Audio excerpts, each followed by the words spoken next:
Ibu yang kaya raya khawatir kamu tidak bisa menemukan istri. Menggunakan alasan donasi bangunan untuk mengunjungi sekolahmu. Namun saat melihat sekelompok gadis populer di sekitarmu, dia tercengang. Saat itu, sebuah mobil mewah baru berhenti di gerbang sekolah. Kamu melihat wanita di kursi pengemudi dan berkata pelan, "Ibu, aku sampai di sekolah. Biar aku turun di sini saja." Linli menatapmu dengan sedikit nada teguran. Masa ibu tidak tahu, sekolah anak laki-laki nakal ini? Jadi ibu ini? Kamu bertanya dengan rasa gugup. Linli melirik wajahmu yang tampak cemas, dan tersenyum tipis. Kebetulan ada waktu. Sebagai seorang ibu, tidak bolehkah aku melihat bagaimana kamu di sekolah? Tidak perlu, ibu. Ibu tahu aku selalu berperilaku baik. Sebagai murid teladan di mata teman dan guru. Kamu berkata sambil diam-diam membuka pintu mobil untuk kabur. Namun Linli tersenyum dan berkata, "Kembalilah ke dalam. Aku sudah menghubungi kepala sekolahmu. Aku bilang akan menyumbang 2 bangunan untuk universitas ini. Hari ini, kamu tidak bisa kabur." Mendengar ini, kamu menurunkan kakimu kembali, dan diam-diam mengunci pintu mobil. Di bawah tatapan satpam, mobil mewah perlahan memasuki sekolah. Benar saja, begitu memasuki gerbang, kamu melihat kepala sekolah Gao Jiang dan para staf sekolah sedang melihat-lihat di kejauhan. Saat mereka melihat ke arahmu, kepala sekolah dan stafnya terkejut sejenak. Lalu mereka berlari dengan penuh antusias untuk membuka pintu untukmu dan Linli. Kamu menggaruk hidung dengan canggung dan memberikan tatapan kepada Gao Jiang. "Kepala sekolah, Anda terlalu sopan." Gao Jiang segera mengerti dan mengedipkan mata. "Tuan Lin, mengapa Anda datang ke sini?" Mendengar itu, kamu tersenyum puas. Orang tua ini memang tahu caranya. Saat itu, Linli turun dari mobil, melihat-lihat sekeliling. Sekolah ini memang pantas menjadi yang terbaik di negeri. Lingkungan dan fasilitasnya memang tidak dapat disamakan dengan sekolah biasa. Gao Jiang tersenyum kecil, dengan sopan membuat gerakan undangan. "Lin Dai, ini berlebihan. Biarkan saya menemani Anda dan Lin berkeliling." Para siswa yang lewat melihat adegan ini, mengira mereka sedang berhalusinasi, dan mulai bergosip. Wanita itu sepertinya adalah putri tertua grup Lin, Lin Dai. Beberapa hari lalu aku melihat berita, bahwa grup Lin akan menyumbangkan 2 bangunan ke sekolah kita. Kelihatannya memang benar, para gadis yang lewat melihatmu, dan menjerit serempak. Mereka tampak seperti penggemar berat. Suara teriakan mereka terdengar jelas. Kamu berdiri tegak secara refleks, dan tersenyum masam. "Habislah aku." Linli memandangmu sambil berpikir, dan tersenyum penuh arti. Sepertinya anakku cukup populer di sekolah. Kepala sekolah Gao Jiang di sampingnya berkeringat deras, dan segera melancarkan pembelaan untukmu. "Anda tidak tahu, Lin Dai. Lin adalah siswa teladan di sekolah kami. Dia adalah idola di mata semua orang. Tidak hanya cerdas dan berprestasi, tetapi juga suka menolong, dan sangat tampan. Benar-benar mewarisi gen hebat dari Anda dan suami Anda. Suami Anda pastinya adalah ayahmu, Lin Hai." Linli tidak berkata apa-apa, hanya mengangguk, terlihat sangat puas. Kamu diam-diam memberi kepala sekolah tatapan berterima kasih. Tatapanmu seolah berkata, "Kamu hebat, aku janji tidak akan memakai kekuatan di universitas ini selama setahun." Tak lama kemudian, mereka tiba di lapangan. Kamu berjalan di samping ibumu sambil menunduk, berusaha agar tidak terlalu mencolok. Tapi masih ada beberapa siswa yang mengenalimu. "Wow, Brolin kembali. Brolin sudah kembali, bos." Zhou Zixuan dari Universitas King di sebelah berkata dia akan mendirikan klub bela diri di sini. "Kalau kita tidak bergabung, mereka akan datang dan mendominasi. Ayo, pimpin kami untuk melawan mereka lagi. Hanya kamu yang bisa menghadapinya." Kamu melihat Si Hao, yang berpose keren di lantai, dan sudut bibirmu sedikit bergetar. "Hei, kamu tidak lihat ibuku di sini? Kamu sedang apa? Aku adalah generasi penerus bangsa. Bagaimana mungkin aku terlibat dalam hal-hal seperti perkelahian setiap hari?" Kamu mengedipkan mata sambil berbicara dengan nada serius, dengan lantang dan penuh martabat. Mendengar itu, Linli tertawa. Kepala sekolah terperanjat. Si Hao tercengang. "Apa? Si Hao tidak percaya mendengar perkataanmu. Apakah ini masih Brolin yang dulu, yang menginjak Zhou Zixuan dengan gas penuh?" Dia bahkan curiga apakah dia salah dengar. "Aku harus belajar dengan baik. Si Hao, pikirkan baik-baik. Aku ingin kamu bertanggung jawab atas masa depanmu." Kamu memasang wajah tegas dan serius. Si Hao tidak percaya dan menggelengkan kepala. Lalu dia menatapmu dengan mata terbelalak. "Brolin, kamu sekarang terlihat sangat asing. Apa yang sebenarnya terjadi?" Kamu bilang, "Sebagai adik, aku yang pertama menantang bahaya untukmu." Melihat itu, kamu merasa sedikit gugup, dan memberi isyarat dengan menggerakkan kepala ke arah ibumu. Tidak terjadi apa-apa, hanya ibuku yang datang. Baiklah, jangan menunjukkan persaudaraan yang mendalam di sini. Segera hibur teman baikmu. Lin Li menggelengkan kepala dengan takjub. Terasa tekanan darahnya meningkat sedikit. Kamu tersenyum sambil merangkul si Hao, dan memberi isyarat ke arah ibumu. Lihat itu, apa maksudnya? Apakah dia yang mengganggumu? Si Hao menatapmu terkejut. Kamu langsung memukul kepalanya. Itu ibuku. Aduh, si Hao terpaku. Ini kan universitas. Apakah masih ada istilah panggil orang tua? Nanti jangan bicara. Diam di pojok sana bermain dengan lumpur. Setelah ini aku kenalkan kamu dengan gadis. Kamu berkata sambil melepaskannya. Baik, Brolin. Si Hao mengangguk cepat, dan segera lari ke pojokan untuk berdiri diam. Kamu kembali ke sisi Lin Li sambil tersenyum menjelaskan. Baiklah, Mom, sudah selesai. Temanku itu, yah, baru saja putus. Atau mungkin ditinggalkan, karena tidak tahan.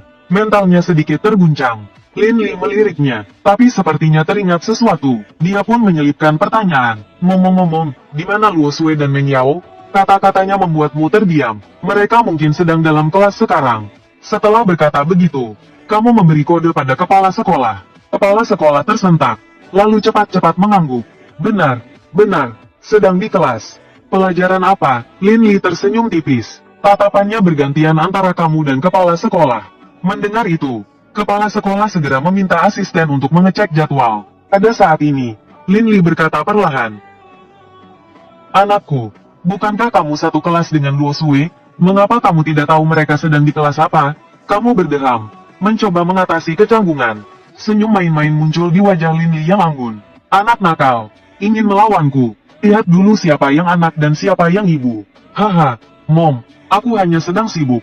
Berlari ke sana kemari. Kamu tertawa canggung. Kamu berani berkata begitu, bahkan kuliah pun kamu tidak serius. Takutnya nanti, ketika mewarisi kekayaan keluarga, kamu tidak akan bisa menghitung uangmu sendiri. Lin Li menepuk kepalamu dengan lembut. Terdengar sayang. Para mahasiswa di sekitar yang mendengar ini ingin berlutut memanggilnya ibu. Tante, lihat aku belajar dengan baik, pasti bisa menghitung uang dengan benar. Kamu tahu bahwa ibumu adalah seseorang yang lembut, jadi kamu tersenyum dan bercanda. Mom, kamu benar, aku akan lebih giat di masa depan.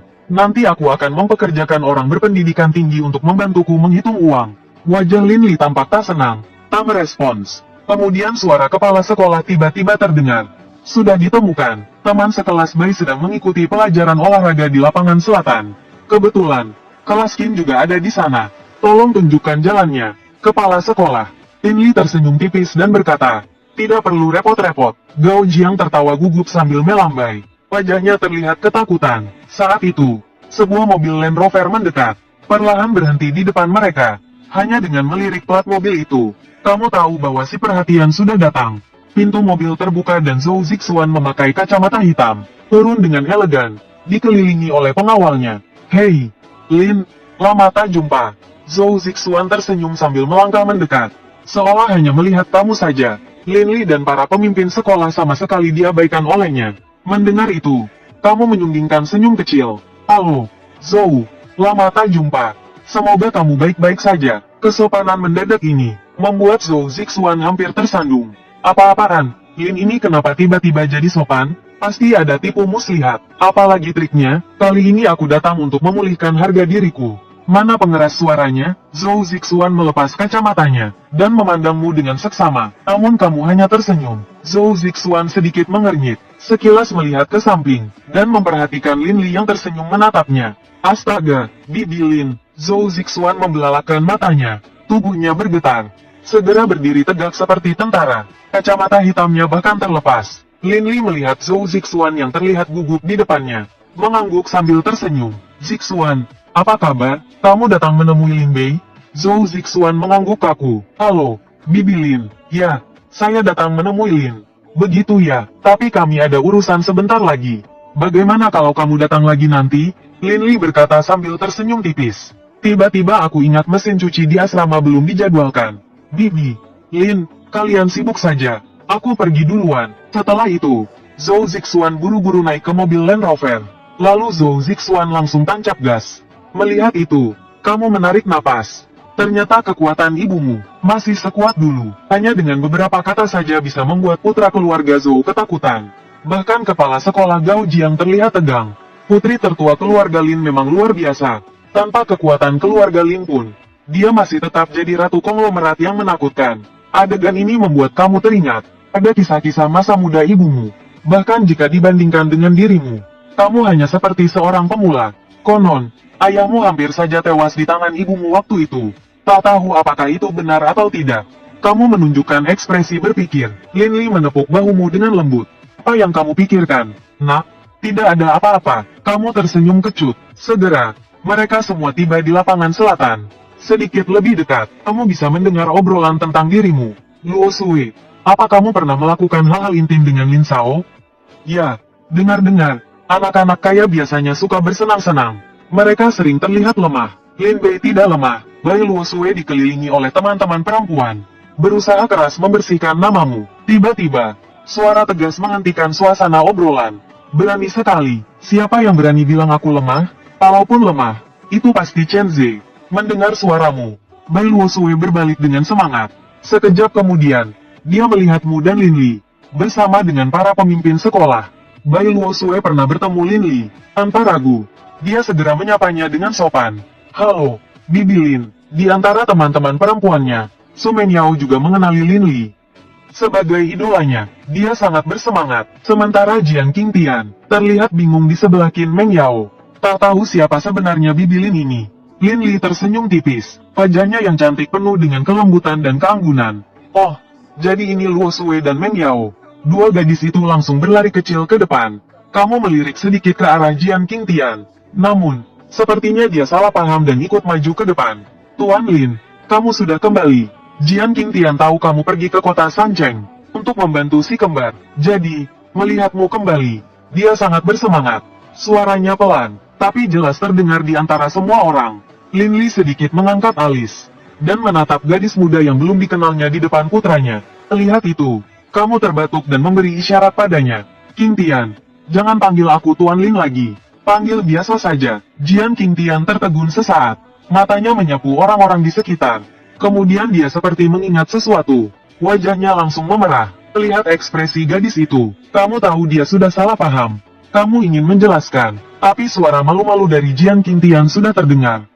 Tuan, mendengar itu, kamu tepuk dahi. Abis sudah, suasana menjadi sunyi. Para siswa yang melihat kaget. Beberapa anak laki-laki bahkan menangis frustasi. Dewiku Jian Qingtian, kok bisa begitu cepat? Sudah jadi mainan Lin Bei? Kamu sudah punya Bai Sui dan Qin Sui. Kenapa masih tidak mau melepaskan Jian Sui? Bai Luo Sui jelas tak menyangka. Jian Qingtian tiba-tiba bicara seperti itu. Tapi dia segera sadar, mungkin Jian Qingtian belum tahu hubungan antara Bibi Lin Li dan kamu. Jadi dia buru-buru menarik tangan Jian dan berbisik. Qingtian, itu Ibu Lin Bei. Loh, itu adalah Bibi Lin. Mendengar itu, Jian Qingtian langsung mengangkat kepala. Tak disangka, Lin Li sedang menatapnya. Sekilas dia ingin tenggelam ke dalam tanah. Kepala sekolah Gao Jiang di samping panik, terus memberi isyarat kepada kamu. Isyaratnya seakan mengatakan, Lin Bei, kamu terlalu bermain-main. Aku tidak bisa bantu kali ini. Jaga dirimu. Namun Lin Li hanya tersenyum tipis. Lalu menatap kamu dengan pandangan penuh arti. Anakku, kenapa tidak kenalkan ibu dengan teman-temanmu? Barulah kamu tersadar, dan buru-buru memperkenalkan. Ini teman sekelasku, Jian Qingtian. Jian Qingtian gugup memegang ujung roknya, dan cepat-cepat menyapa dengan manis. Halo, Bibi Lin. Lin Li tidak mengatakan apapun yang menyalahkan. Malah menggenggam tangan kecil Jian Qingtian, lalu membawa para gadis ke sudut yang sepi. Meskipun agak jauh, kamu masih mendengar suara ibumu. Seperti bertanya apakah kamu mengganggunya. Untungnya si kembar tidak datang. Kalau tidak, kamu membayangkan 5 gadis cantik, berdiri di depan ibumu dengan canggung. Segera merasa merinding. Harus diingat, dalam beberapa hal, ibumu sangat dominan. Kabarnya, ketika ayahmu masih muda, hanya karena melihat bintang terkenal terlalu lama, hampir saja dikejar ibumu. Kamu menghela napas panjang, dan melirik ke arah Gao Jiang. Lin, ada yang perlu disampaikan? Gao Jiang tetap bersikap hormat. Begini, aku perlu bantuan untuk menutupinya. Kamu melirik ke arah ibumu di kejauhan, dan menyadari dia sedang memperhatikanmu. Baik, aku akan coba. Gao Jiang memberi isyarat kepada para pemimpin sekolah, dan kamu segera menghilang di kerumunan. Dari kejauhan, Lin Li mendengar pujian tentangmu dari para gadis, dan matanya bersinar bangga. Saat tersadar, dia menyadari kamu sudah